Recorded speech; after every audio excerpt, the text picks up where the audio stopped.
Party's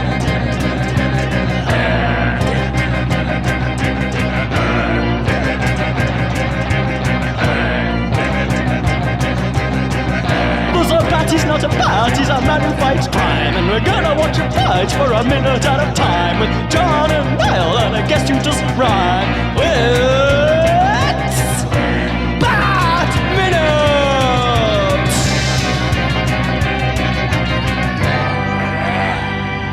Greetings, citizens of Fair Gotham, and welcome to Bat Minute of the Phantasm, the show that smokes up a stolen fatty 3 days a week. I am one of your hosts, John Parker. And I'm here just doing business. We deal with every minute. It's me, Niall McGowan. Doing business. Yeah, I'm on to you. I see what you're up to. And someone else who sees what you're up to is our guests. We're joined once again. It's Audra and Brett. Yeah, we're over here just smoking a big fatty. Is that what you said? Oh, yeah. It sounds so cool coming out of my mouth. Yeah. I wish if it was just like, oh, those are all pre-rolled joints that Carl just keeps trying.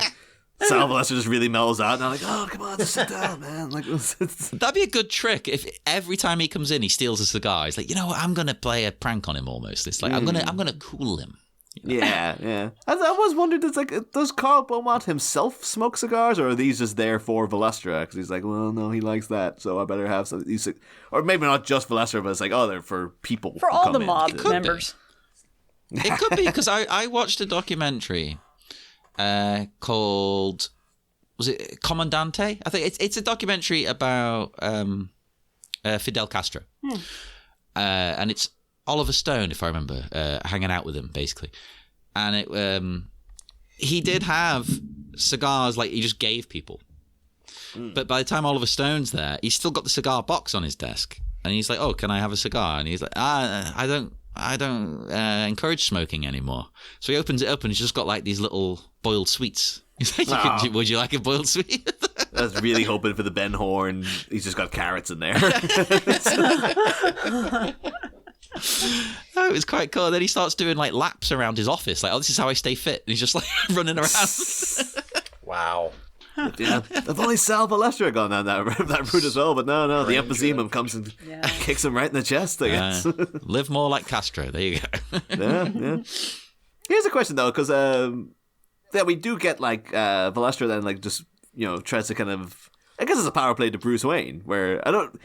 For one thing, we know that when Carl met Bruce Wayne, he was like, oh, the infamous Bruce Wayne, but he's heard about him as been like, oh, that's Andy's boyfriend. But Bruce Wayne again is like, he's the Wayne Foundation. So when Valestra walks in, does he see Bruce Wayne? He's like, holy Christ, that's Bruce Wayne.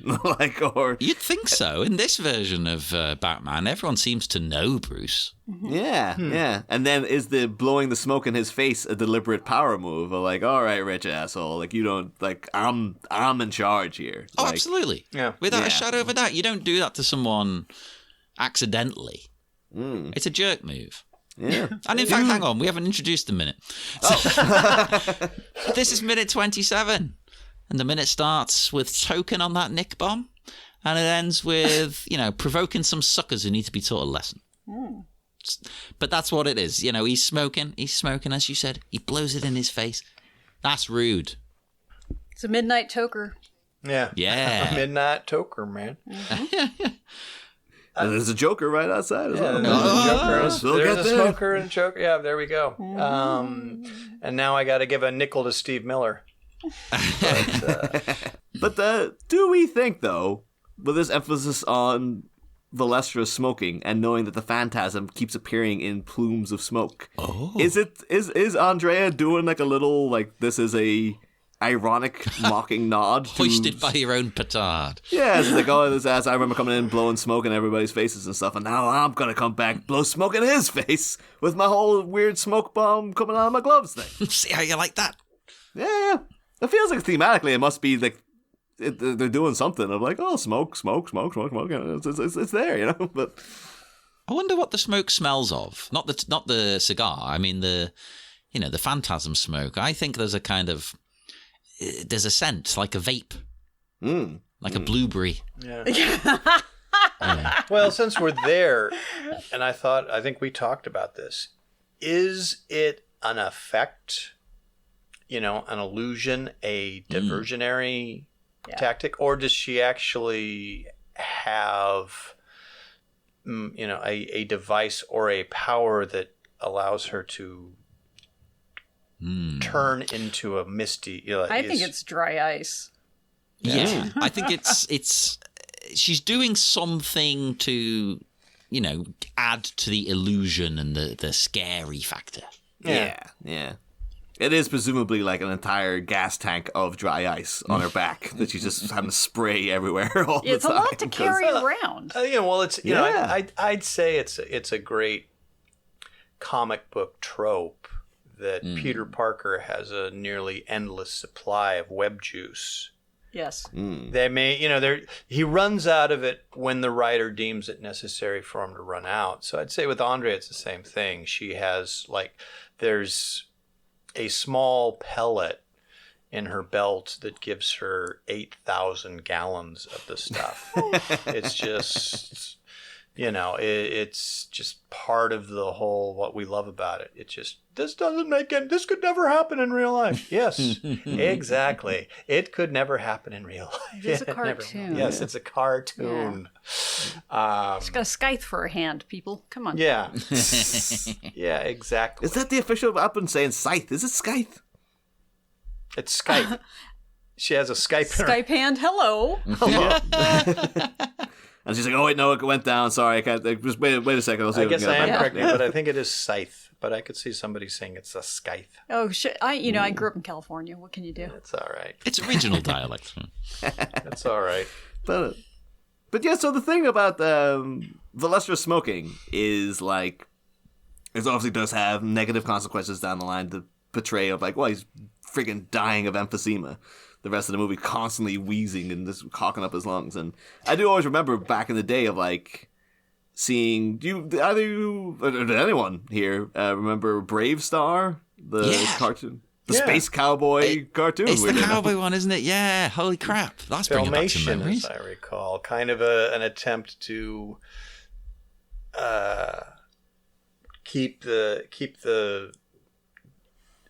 He-Man, it was not quite a spin-off of He-Man, but let's Brave Star will be on our next big, here's the toys, here's the afternoon cartoon. Clearly designed to sell toys. Yeah. Yeah. Well, Although must be the 80s. I've got a great affection for Brave Star because it was one of those, it was one of the VHSs I owned when I was a kid. So I've seen there's a feature length Brave Star origin cartoon that I will defend to the death as being a genuinely good bit of animation. But I also remember there was an episode of the show where they'd have one of the bad guys smoking and then just hawking up along, and then the other bad guy's been I might be evil, but I'm not stupid enough to smoke. And it was very, very heavy handing of make sure the kids know that it's bad. That kind of thing. Learning's half the battle. Yeah, that sounds very Lou Scheimer, filmation. And you can picture at the end, there's Brave Star saying, today's episode, we saw a bad guy and he was smoking. If you do, all those real awkward, again, G.I. Joe, but also in He-Man, I think it was Urko would say, Yeah. That was the thing that really bugged me when the Kevin Smith brought out the Masters of the Universe Revelation, and people were like, "Oh, it's too preachy. It's all about it's got all these messages and they're ramming them down your throat and all this stuff." And I was like, the original He-Man cartoon ended every episode by him going, "So today, kids, we learned about this." And it's they were literally ramming messages down your throat. Yeah. And they've just worked it into the story in this one. It's just it's not even all that preachy. It's just that people keep saying everthing's woke nowadays because they just want to That's funny.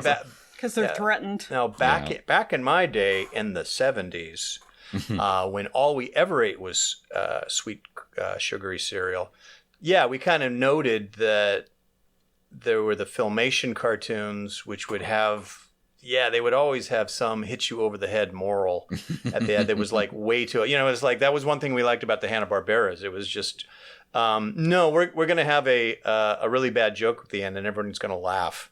like in a Scooby-Doo. But in the Filmations, there'd always be one, well, I guess I shouldn't hang out with diamond smugglers. No, I guess you shouldn't. That's what happens message. when you don't do your homework. Yeah. There would, if you've ever seen any of their live action stuff, their live action Captain Marvel or Secrets of Isis or Space Academy, it would always be sort of hit you over the head where, if we just cooperate and get along, we'll get along better and we'll be able to get our goals done or something. It's just like, I knew that. That is something that you don't really see. I don't watch a lot of kids' shows now for obvious reasons. But what I have seen, you don't seem to get a lot of that kind of stuff there with the really heavy-handed messaging. And I kind of liked, because even as a kid, I could see through it and be like, oh, this is just silly. Yeah, and I kind of liked it. It was funny.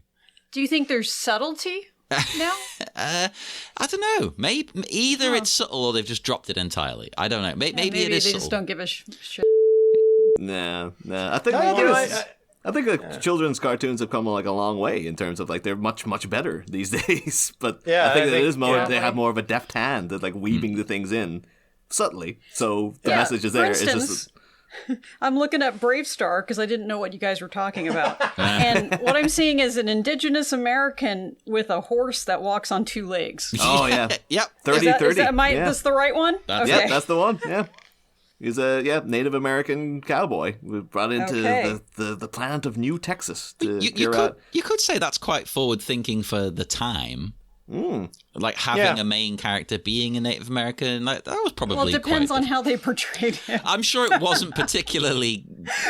I seem to remember he was a heroic character though, right? No, he was, but he did have things like he had like magic powers, so he could like bring up like the eyes of the hawk and the speed of the wolf and all this kind of thing. Of course, so I'm sure it probably doesn't hold up. But, in the context of the time, maybe. The actual the 22-minute, like, animated series doesn't hold up at all. The feature-length thing that introduced all the characters is on YouTube, and it's great. I will stand by it as a genuinely good animated movie. Bonus episode coming soon.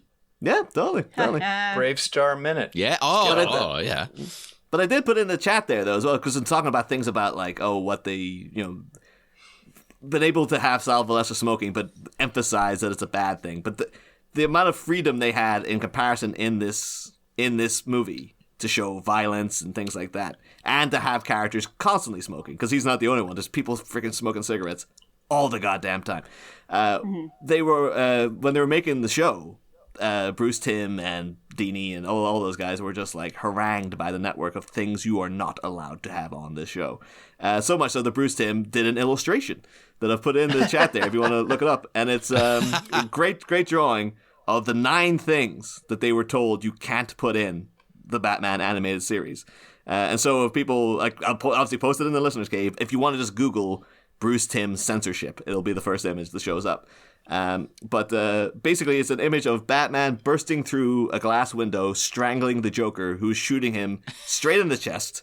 There's a child falling out the window of the background, and Catwoman is falling. She's wearing nothing but her mask. She's like, nearly completely naked, while smoking a cigarette.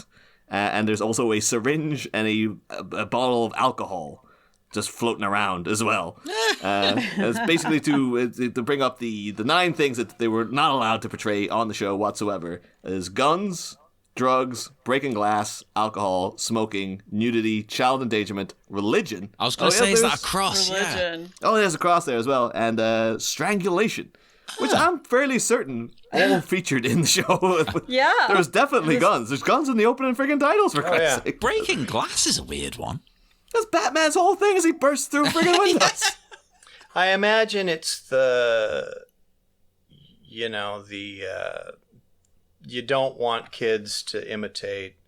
It's the old, I can do that. I can go through glass, and you can't. No, it's much worse. I actually did it once, and I'm amazed I didn't kill myself. Was it because of Batman? No. I went head first through a glass window, basically, and smashed the whole thing to pieces. Was it just accidentally kind of a Sid Vicious whoops crash kind of? I fell down the stairs. and rolled all the way. It's Oh my God. I know, yeah. I was perfectly fine. Didn't have a scratch on me. And I'm like, how? Because, like, if even one piece of that hits you wrong, you're sliced to ribbons. That's like Yeah. what we were watching recently, John, the end of John Wick 3, where he goes through about like 45 windows. And he's fine. Like, it's crazy. But he's got the excuse of having a weird suit that, like, is bulletproof. And Oh, you see in the fourth one, he's like holding up like the lapel over his face as if that's going to be like a fail-safe bulletproof vest. It's like, what are you doing? It's like people firing like millions of rounds of machine gun fire at you. Just hold your It's like, lapel. Yeah, just hold this up. It's like, oh, one hit my hand or anything that's fully exposed as well. It's almost as if those films were a bit silly, quite frankly. what? No. No way. But that's why we love Don't say them. it. Yeah, but just like I love that image so much though. That the fact that they were so frustrated that Bruce Timm was like, yeah, I've drawn literally everything we're not supposed to do on a picture just to vent. I mean, I can understand the drugs and the nudity, and maybe the religion, because kids don't understand that kind of discussion. But I mean, alcohol. See, again, this I don't want to sound like I'm just being negative. It sounds like a very American thing. Over here, we don't care. Like, oh yeah, people drink all the time. I remember noting that like in differences in just in terms of what you can present to things, seeing like old episodes, like old episodes of like Doctor Who, when it was like what's it, the guy friggin' not John Aston. The guy who plays John Pertwee. Oh, John Pertwee, yeah. Alfred from friggin' Gotham, Gotham's dad. Like that, Sean Pertwee. John Pertwee was his dad, played the Doctor in Doctor Who.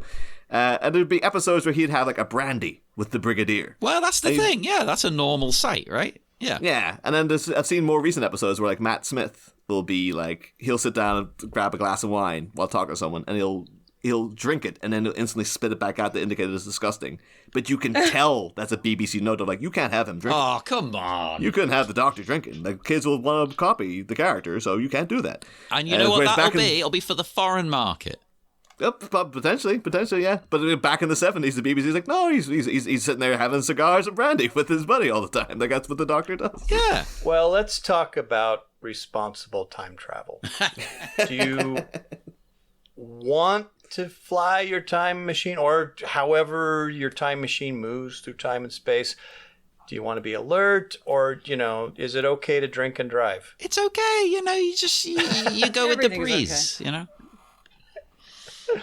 I suppose you could go back in time and sober up and then go forward in time, so it's all irrelevant. you can If I fix wanted it to get all. into a really nerdy conversation, I would say at least John Pertwee's TARDIS didn't work. That was his whole thing in the 70s, was that for the BBC to save money even more, they introduced a plot point where, like, no, he's been held on Earth. That disabled the TARDIS, so he can only do things on Earth now because we can't afford to keep building sets for other planets and stuff. And that's essentially what they did when they brought the show back with Christopher Eccleston. Because they did the same thing. It's like, right, we're taking a risk bringing Doctor Who back because nobody cares about it anymore. So you're going to be set on Earth 99% of the time, all right? It's like, he keeps talking about going to all of time and space. It keeps a lot of 2005 London, and that's He's kind of a gritty inner city Doctor Who, isn't he? But yeah, so we got Bruce and Andrea leaving, and Bruce and he's feeling. What I thought, to be honest, was a bit of a strange line to me of, is my shirt too big or is that my flesh crawling? Yeah. Is my flesh too big? Or is my shirt Is crawling? my skin sloughing off? Yeah, it's Do kind I of have leprosy? Doesn't I should it have told you sound my dad has disgusting? leprosy. Yeah. So. I found it Yes, you do. absolutely vile. I was like, hang on. So the only justification I could think is like, okay, so his shirt feels like baggy, loose skin on it. Yeah. Yeah. I would have thought like the line like, is my shirt too tight? Would have made more sense because they'd be more like, oh, I'm tensed up, I'm restricted from meeting that guy. Yeah. But now it's like, well, is my shirt too big? It's like, or is my flesh crawling? It's like, I've worn big shirts. I don't recall ever feeling like my flesh was crawling. Never once. Yeah. I don't know. When they're too big, I feel a bit nude. I don't like it. Yeah. I feel too exposed when it's baggy Feel off the breeze. me. Yeah. John, you always look like you're quite. Like, I've seen you in big baggy shirts with a little smirk on your face. Now I know what that was all about. It's my secret kink. Yeah. Yeah. I like a baggy jumper or sweater, as we established. I like a baggy sweater. Baggy sweater. But then I have to have a tight shirt underneath. So. Look, got to make a thing now that what would be the sweater girls, the sweater Bruce Wayne, the sweater boy, but what the non-binary? Was a sweater person? Just Sweater person. Sweater Yeah. person. I guess. Sweater human. Sweater they. Yeah. Sweater they. Because we've talked about this. Was it on this show or Miami Minutes where there is a non-binary thing of saying NB, and I don't like it. I use it because people know what you're talking about, but I don't like it. It sounds like a child. Yeah. NB. Sounds like Gumby. It does. Oh, now I like it. Yeah. Yeah. I think they could have come up with a better line there. I think that's one example of, they're trying to create dialogue that harkens back to the metaphoric purple prose of the 1940s movies. But that one's just sort of like, it's almost like one of those things you start to say and then you realize you don't really know what you're saying. You're creating your own idiom. Yeah, you're sort of like, that's so dumb, I forgot what dumb means. This is literally the life of a podcaster. Yeah, kind of. But we can edit it. Yeah. This is all in Bruce's own recollection too. It's like, I really wish I hadn't said that. That sounded so stupid. But I think it's one thing about the awkwardness is I think it does kind of help show this rookie Bruce Wayne who, like, and in the previous sequence, we're so used to, even when Bruce is somewhere where he has to be Bruce, and I don't know, say the Penguin shows up or whoever, and he has, you vile fiend, and we're on to the fact that I could tear you apart, but I can't right now because I'm the other guy. But these two sequences, he is literally like, oh man, this guy's really tough. What do I do? Like the smoke in the face is. He's never had that happen before, and I think it's a kind of Conroy delivers that line very sincerely. Like, I don't know what was I supposed to do? Like, this is Bruce Wayne out of his league. I've never been disrespected before. Yeah, he's like, is this what it's like to not be a huge white man? Yeah, I think there's a little bit of like, man, these gangsters are mean. Yeah. And it's literally the worst possible outcome too, of like meeting your girlfriend's dad for the first time and a gangster swaggering in, and she's really pressuring you now, like, oh yeah, the next stage of the relationship, but like, I would be a bit like, well, is your dad involved with gangsters? Like, I don't think I want to be in this relationship anymore if that's the kind of company he's keeping, Yeah, I think he's a genuinely and maybe that's why the line is I don't know what just happened. Maybe I don't want to be an avenging vigilante.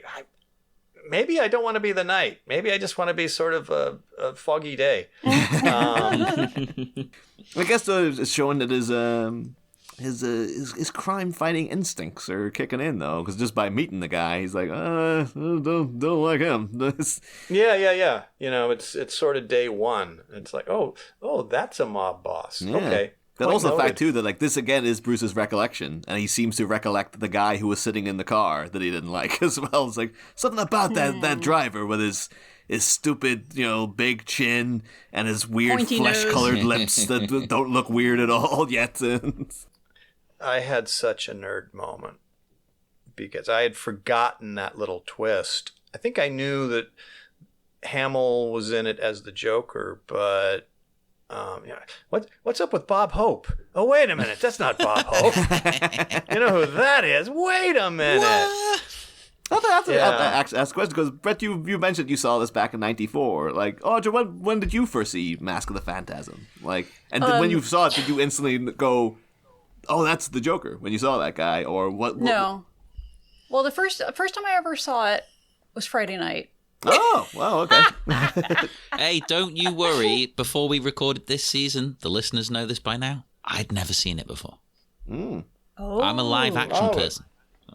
And actually, you're a mutual friend of ours and a comic book genius, the great Desmond Miller. We had dinner with him just last night, and he Shecky Davis Jr.? Yeah, Shecky Davis Jr. That's his alias, his alter ego. But he had not seen it. I was a little surprised. Oh, I'm shocked by that. God. Yeah. Right? Holy moly! I mean, Desmond will be on this season, so he'll have some explaining to do. Quite frankly, That's right. He's got That's right. Yeah, actually, Desmond and I were in high school together at this time when this movie came out. You were having flashbacks of the two of you seeing the poster going, that, no way. Yeah, pretty much. We're just like flipping it off. No, it's, I think we just weren't into that at that moment. Yeah. Personally, I was watching Ren and Stimpy. Oh, hell yeah. Yeah. See, I didn't watch a lot of cartoons, but I watched that. Yeah. Exactly. But though, so Brett, can you verify though, if you and Audra were watching this together, when Bruce Wayne painted on that red smile onto that photo, was Audra like, "What the what?" Like it was the greatest plot twist in the history of mankind, or It was kind of It's a funny moment. it was like, it was like, good enough. There was a little bit of like, I think my reaction was, "What?" yeah, you did a wah. Yeah, and I wasn't totally blown away by that, but it was like, yeah, okay. And Wait. it's let's see. When quick nerdy question. When did Killing Joke come out? Was that late 80s? Yeah, 88, I think, is Killing Joke. Yeah. Yeah. So I don't know. I liked. I don't know. It worked for me that okay, he's in the gang and he's this guy and it definitely works in this movie. Yeah. But yeah, kind of the reveal was sort of it was kind of a little bit more of an Adam West thing, or Adam West and Burt Ward is like, wait, He's wanting to hear that music sting to kick in. My favorite thing about all of this, though, is that, and I'm choosing to believe it's very, very intentionally a reference, is that obviously within like the novelization and the script, they can't just go, a guy who is the Joker is like, sitting in the car. So they have to come up with something else for the character. And they refer to him as the tall man over and over. The novelization is always the tall man. And when I saw that, I was like, because I'm a big fan of the horror film series Phantasm. Phantasm. Hey. Yeah, Don Coscarelli. And of course, and every one of those movies features the villain, played by Angus Scrimm, and he is called the Tall Man. The Tall Man. So Yeah. I was And like, oh my wait, god, and it's like This is about the Phantasm. Yeah. so someone was like in the screenwriting stage or the novelization stage was just like, well, it's called Phantasm, so let's go ahead. Because That's good. I've never seen the Joker as being particularly tall in the show.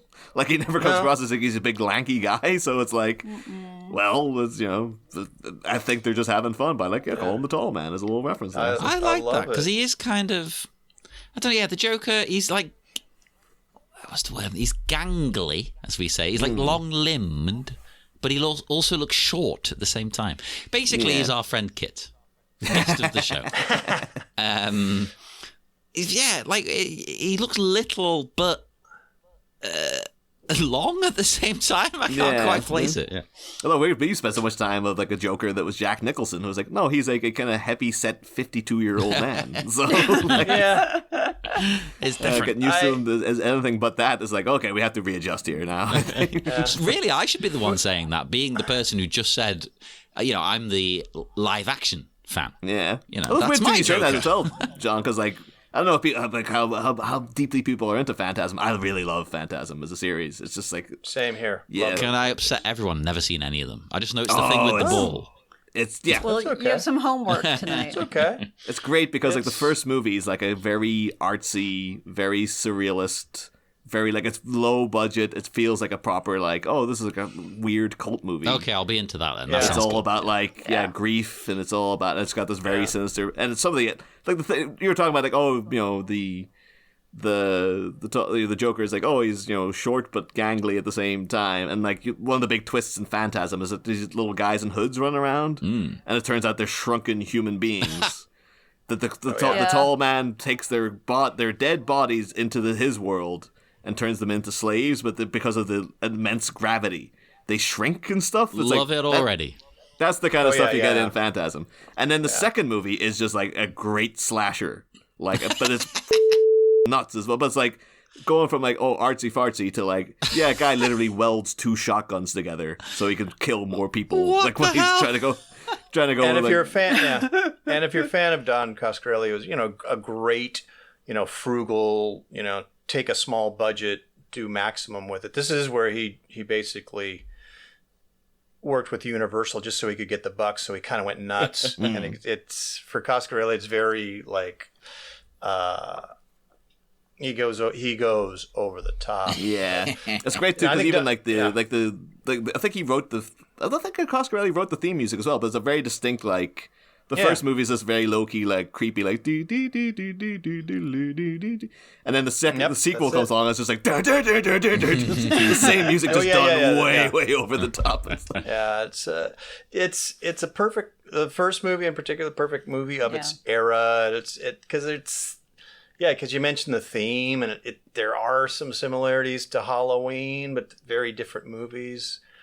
I think Coscarelli's great, and no offense to him when I say this, but I've described Phantasm to people who haven't seen it as, what if a high school kid saw Eraserhead and wanted to make a movie? It was sort of like with a high school kid's kind of like... Or Holy Mountain. Oh, right. Oh, I am wow. into all of this. This sounds great. Okay. Yeah. Because towards the end, when they go into that storage room, all the, it becomes very, That's like a 100% Audra. Yeah, they're going into like the mausoleum. It becomes very Jodorowsky-esque. It's like really like there's just a distinct change in atmosphere and stuff about it. It's like it's great. And then as the series goes on, it's lower budget and it kind of starts falling off the rails a little bit. But then they had the last movie. Then it was like Phantasm Ravager. It was like just before Angus Scrimm died. And then they also have Reggie, who's like the other guy who's been in every movie. And it's like a real like treatise on death and like the people you spend your life with and all. And the two of them having to be like, well, I've been chasing you for friggin' years, but we're enemies. And a bit like Batman and the Joker kind of in a weird way as well. But they need each other. Yeah, we have Bruce and Andrea wandering down the road where they see a hubbub. They've got there's some the shenanigans afoot, unfortunately, where the wild ones have come into town. Right? Quite literally, Brando himself is here now harassing a street vendor. I noticed that too. That the guy with the funny haircut and the frowny face was like, "Is that?" Yeah, it is. Yeah.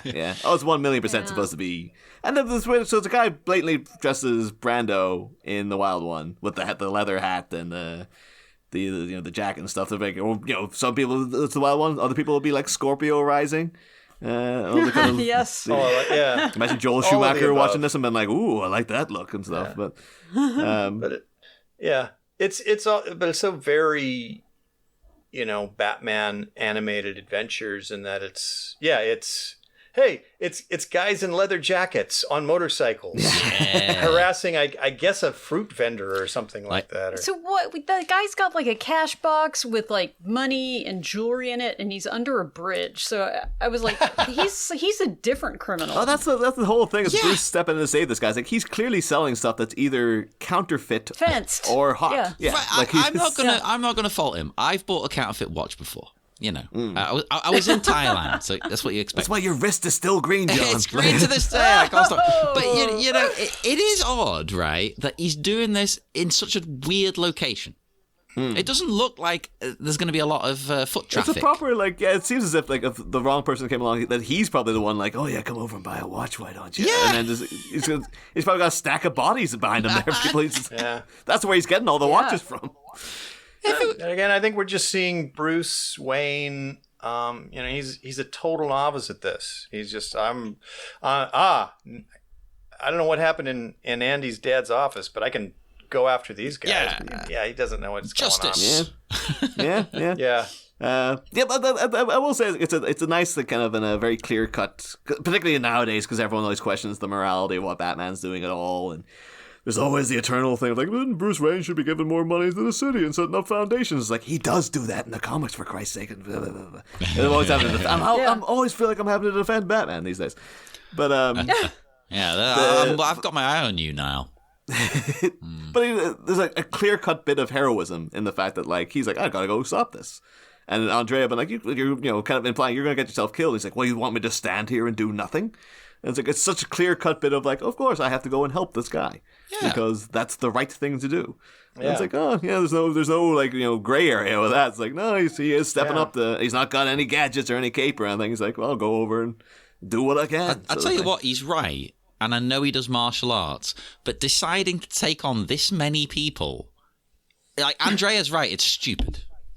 It's absolutely. It doesn't matter how good you are at martial arts. This is an absurd thing to say. It's not to blame Andrea though, but like not to skip into next week too much though. But if Bruce hadn't been distracted, he would have beat all those guys though. Well, like, but logic would say he wouldn't. I know we know now because he's going to be Batman, but anyone else on the planet, it's like no, don't do that. Cool. Yeah, just because you're built like an upside down triangle doesn't mean that you can punch a bunch of people in the face at the same time. Exactly. It's especially 1950s bad guys with like pennies in a sock or whatever the hell that is. Yeah. Oh, chains. Yeah. I managed because that thing was really bugging me because I was like, yeah, it is like the happy slapper with the pennies in the sock. But then I looked, it's also that thing you always see in The Simpsons where the guy keeps hitting like. The Deep Space Homer episode is like, where you get that thing? Oh, sent away. I was like, what do you call that? It's like a little. It's not like money in a sock, but it's the same principle. Yeah. And it's like a little kind of. It's like a miniature whip or something. And I finally found out what they're called. It's like It's apparently it's called a leather sap. Yeah, sap. Sap. Never come across this. I've come across it. Never knew what it was called. We're not really that advanced criminals. We're only starting out. Yeah. Well, in a bitter twist of irony, John, or appropriate to some people, it's actually a thing that the police used to carry. That's where it comes from. Oh, that doesn't surprise me. To bludgeon people, okay. Yeah, it was a thing that was allowed for a long time, and then certain states had to just go, like, we have to get rid of these things because they're so lethal. But, like, if you... it turned into a stick. Oh, yeah, that's better. Yeah. But it used to be basically, it was like a little leather thing filled with, like, iron.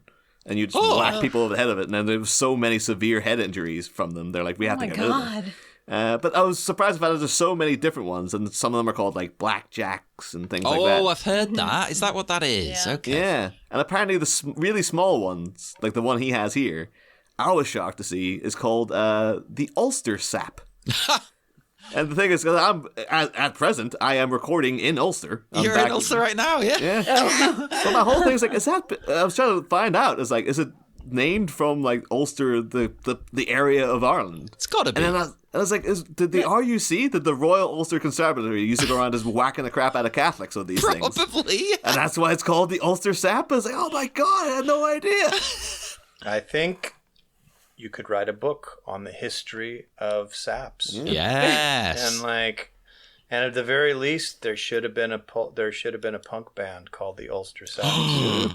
Niall, you're forming a punk band. I'm sorry. The Ulster Saps, and it kind of like a double meaning. You saps, it's sad sacks. Yeah. Oh, and then we're just like sapping the life out of the audience too. Like triple meaning.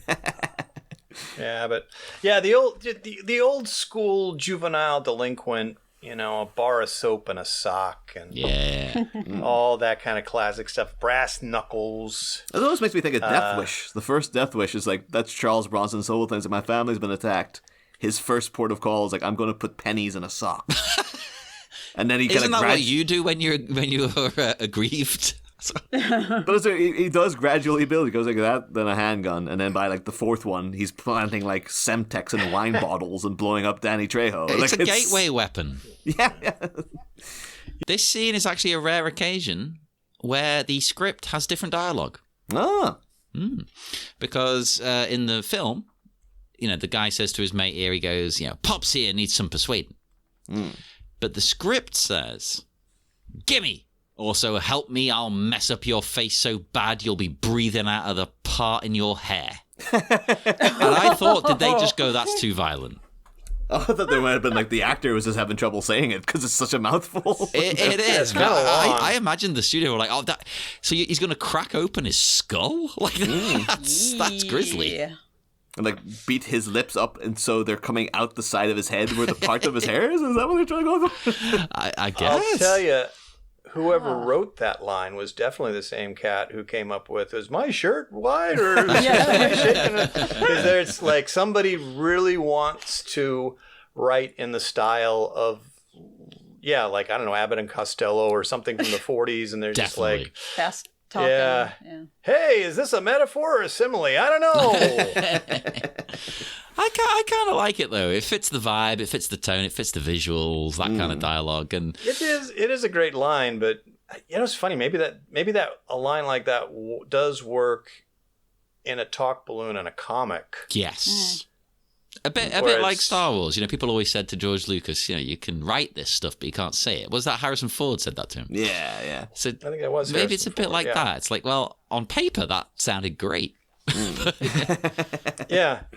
It could be that you've got a choice. We're going to have to cut one bit of dialogue. You either get the shirt line or you get this hair part line. And he's like, oh my God, don't make me kill my darlings. I'd go with the hair part. Because by the time the guy finishes the hair part line, Bruce has knocked out the other 3 guys. That might be what it was. They're like, hang on a minute. point, Why yeah. would he stand there while this guy does this, 2 lines? Because it's mesmerizing. Yeah. I'm going to hit you so hard that you're going to think next week is on the back of your ass. And then your head's going to spin around 3 times. Oh, crap. Wait, I got more. Yeah. Well, Bruce is awkward and polite with Carl Beaumont, so maybe he's like, I gotta wait until the guy's finished this whole thing before I can do anything about this. It's that old martial Yes, arts sir. movie thing that we're dealing with in Miami Minutes, where you have to fight people one at a time. Yeah.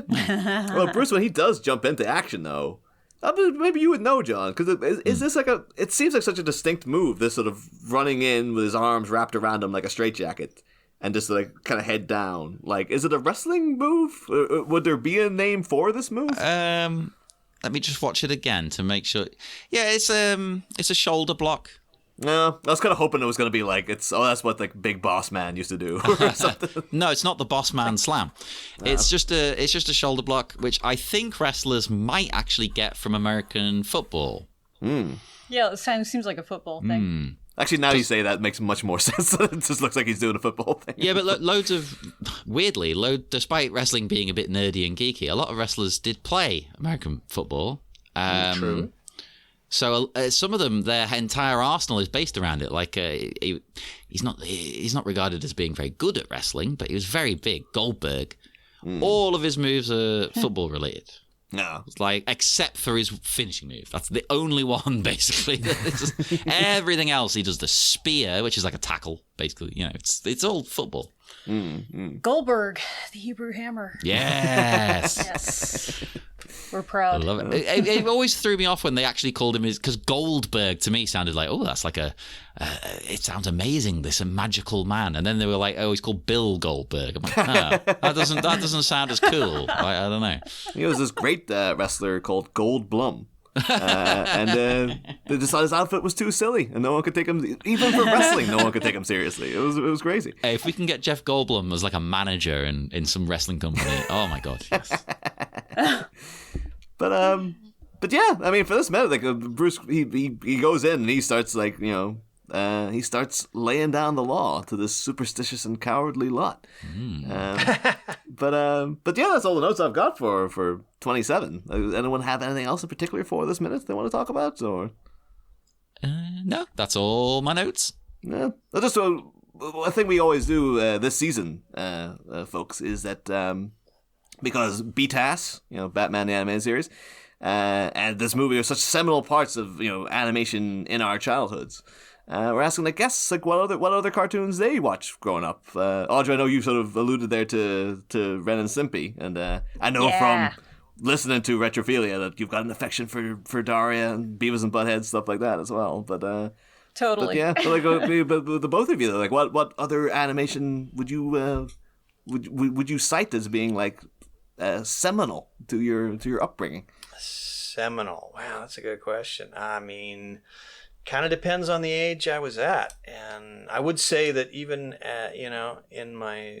even as an adult into my 20s and 30s, I was still tuning in on Saturday morning to see what was going on and what was good. So,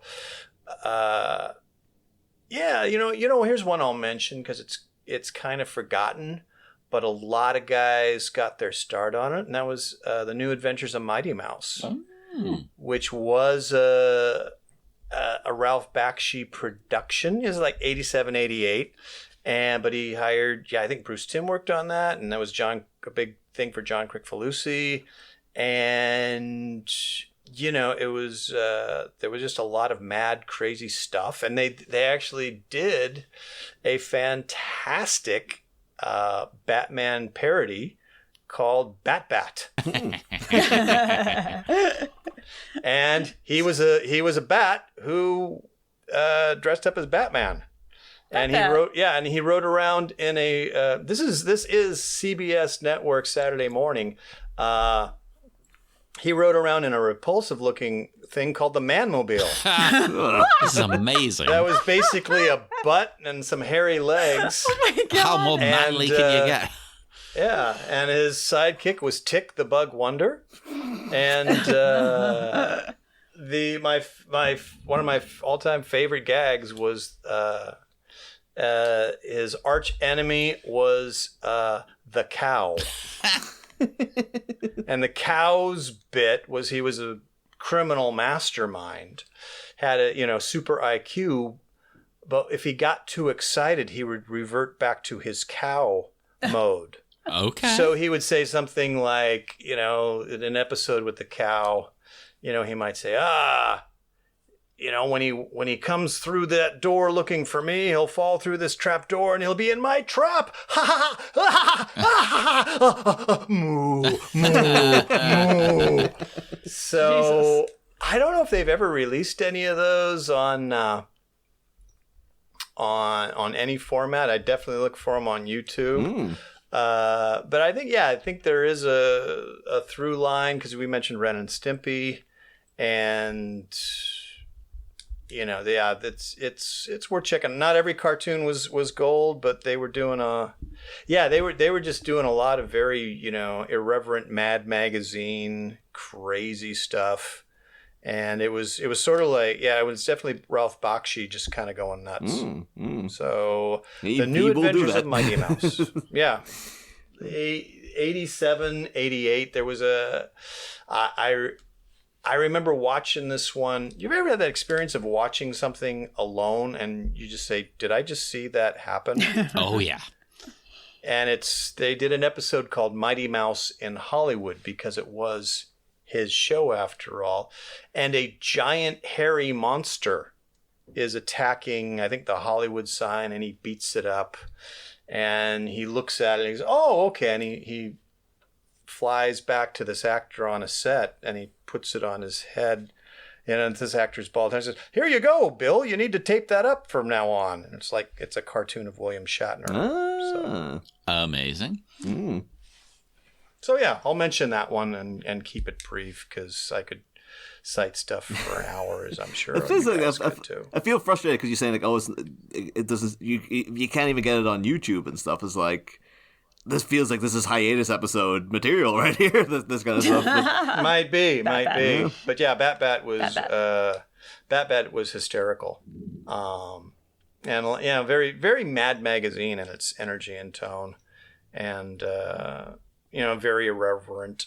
And I imagine it was about the same time that Tim Burton was trying to get the movie going. They just kind of felt, this is a good time to do a Batman parody. And again, Bat and the Manmobile. Yes, we need it. But what about you, Audra? Though, like beyond the previously cited, do you have any other examples you want to? Yeah, well, when I was a kid in the '80s, that was my prime cartoon watching decade, and the cartoons were really bad. Yes. And when you watch them back now, they seem worse.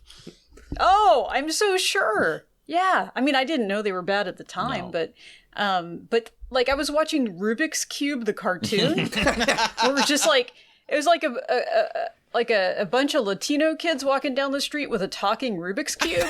Perfect sense. Yeah. Yeah, and they would like solve crimes and stuff, but those cartoons, like that whole sort of milieu is kind of got me started on wanting to do like cartoon voices, and pretty much I came out of it only having one voice, and it is Rubik's Cube's voice.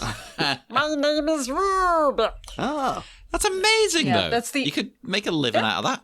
I have one voice. Goodbye. You got a couple other voices. This is the thing, You like got a the couple of concept. variations of that. Back then they're doing crazy crap like Rubik's Cube, the cartoon. We're saying as literally Tetris the movie has just released in. So Yeah, it's a little different now. It's like before it's make a bunch of cartoons about toys, and now it's make a bunch of movies about video games. Not sure what's worse. I didn't mean to ask you something actually, Audra, as well, because like I know you've done voice acting for like 12 Times It's Midnight and things like that. Yeah. But like I don't know if you've done any like action, like live action performances and stuff. Because I'm really trying to figure out like the differences and stuff between doing live action performances and voice acting. I don't know if there's a kind of there is a distinct difference between the two mediums and stuff. Oh yeah. Well, like in live action, your body's there. And so you have to be a complete package. And you also have to have your material memorized. And I think that was my downfall as an actress in movies and projects like that, was that memorizing shit is hard. And it became harder as I got older. And I don't know, maybe it's because I have a brain tumor or something, but like, I just couldn't do it anymore. I couldn't keep all the words in my head. And then I started to do more voiceover stuff as far as, little radio plays and things like that. Because I could sit behind a computer with a screen and podcasting, things like that. Yeah. Although I think your live action downfall was doing Lady Macbeth with the voice of Rubik's from the Rubik's Cube. Out. Damn spot. I think that's an improvement. Yeah, thank you. Yeah. I like it. I like it fine. Do your meat wad. It's the same thing. But that's just it. You give it when you do meat wad, you give it a little more of a spin. You got a little more sass with it. Well, I'm gonna let out in the hot sun, get tore up. Yeah, he just has It's perfect. an urban accent. We will head off into the dark, dark night. Would you both like to promote anything or, plug stuff, say where you can be found online? I know, Brett, you were going to do something. Yeah, I've been for the past 3 years, I've been working on a low-budget feature-length film that's almost finally done. It's the working title is The Monitor, though we might be calling it Afterbirth, and it's kind of a Rosemary's Baby thing. And my good friend Michael Lucas from the garage band The Phantom Servers, he wrote and produced it, and we've been piecing it together. And we are really close to having it ready, and we're coming to a film festival near you. If we're going to have in Cheddar. And we will invite you guys to the San Francisco premiere if you can make it. Possibly, you are invited. Oh well, thank you. We're hoping that'll. That'd be fun. And come and find us on all the usual. Just type in Batman. We'll come up. And check out Sleepy Charlie Media on TeePublic as well to buy some merchandise that helps keep the lights on and keeps you looking super cool, the coolest cat in town. We're up there now with like Gucci and Dior, so we're biting at their heels. Make us cool, everyone. And we will be back on Monday with more exciting Bat-Minute action and new guests. See you then, Batmites. Next time, going hog wild.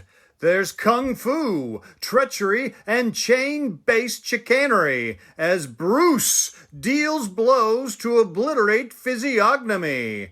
But as the vigilant debutante stands victorious, and the final bell dings, will Wayne be winded by a bat of all things? A man of action is driven to distraction on Monday, Batmites. Same Bat Pod, different Bat Minute. Must have top, die fit habitane.